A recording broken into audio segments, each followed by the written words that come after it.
If you're being reductive, basketball is nothing more than a group of people trying to throw an object through a hoop.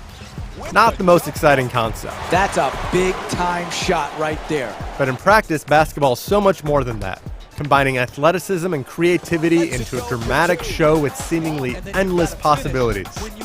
NBA Live does a decent job in communicating the bare essentials of the sport, but it fails to replicate the artistry of the professional game, or even what you see in your local gym.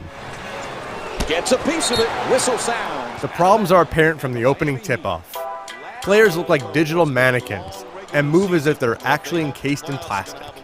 Yes, Live is an eyesore, but it's not the lack of dazzling effects that proves so damning. Rather, it's how the visual roughness affects the action. When driving toward the hole, players hoist ugly shots that can be swatted back by any defender, even if they don't make contact with the ball. Passes fly from your hands like a whirling wiffle ball, and shots bounce weirdly off of rims. This unpredictability gives you little control in orchestrating an offense. Calling for a pick or a wingman to cut amounts to little when the basic mechanics fail you. Players glide across the court, drifting so close to a defender that the spacing has been destroyed. The postgame is about brutality rather than footwork. Trying to perform a spin move or hook shot often ends in a turnover, so you pound the defender, hoping to get the benefit of the whistle rather than another charge. Chance for a three-point play. Count the basket and the foul. Inconsistencies seep into the very logic of the game. In Rising Star, you create a rookie from scratch and mold him into a man worthy of admiration. At least that's how career modes usually play out.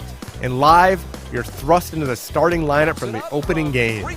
It's ludicrous to think the Cavaliers would draft a shooting guard for the second year in a row, and yet I was chosen by Cleveland and given Dion Waiters' spot in the lineup. In my second game ever, my goal is to have a higher grade than my opponent James Harden. Yes, Live wanted me to become the best shooting guard in the league in my second game. Totally reasonable. Nice catch and shoot. Off target.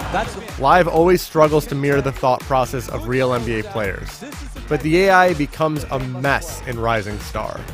Kyrie Irving just dribbles at the top of the key while everyone else stands still, and then he hoists a shot with just under 2 seconds on the shot clock. He sinks it. This happens every time down the court, unless I tap a button to make him pass or start running around myself. You might think that venturing online would give you real competition. Well, that's not the case here. There's slight lag that undermines almost every strategy. Nailing the timing for an outside jumper or staying in front of your man in one-on-one defensive situations are maddeningly difficult. So you resort to chaos, or at least I did. You can drive to the basket every time down the floor, and as your opponent tries to run a real offense and fails, your lead will go to double digits and beyond. Eventually, they have to start chucking threes just to catch up, but the lag makes that suicide. If you know what you're doing, your goal shouldn't just be to win, but to force your opponent to quit before halftime. Victory never tasted quite so bitter.